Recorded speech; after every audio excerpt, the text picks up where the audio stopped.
почва може да бъде затоплена и подготвена, като я покриете с нетъкан текстил акрил или с тъмно фолио.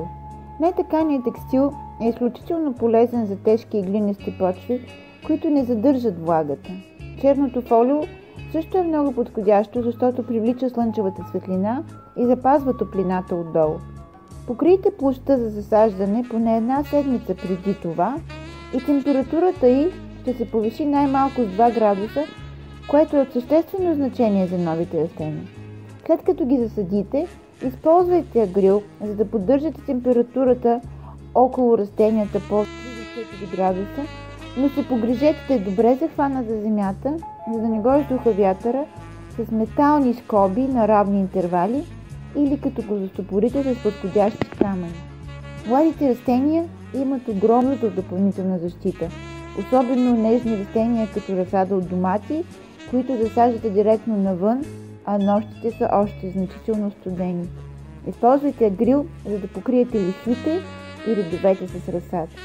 За единични растения може да използвате празни прозрачни бутилки, разрязани на две, като сложите горната половина над растението и забиете бутилката в земята. Не изхвърляйте капачката. Отваряйте бутилката през деня и слънчевите дни, за да влиза топлина, а вечер и при лошо време я затваряйте. Използвайте и долната част на бутилката, като направите дупка в дъното, за да може растението да диша. Може да използвате пълни бутилки с вода, разположени около растението. Водата събира топлина през деня и след това отдава на растението през нощта. Това е много подходяща техника в оранжерии или тунелчета, за да помогне на растенията бързо да се съвземат след преместването.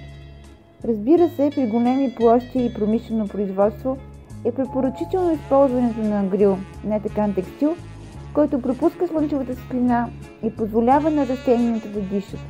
Може да се използва за маруля, моркови, домати, ягоди, репички, картофи, спанак, билки и разбира се за цветя. Освен, че подобрява микроклимата около растенията, повишава добива и ги предпазва от нашествието на птици и насекоми.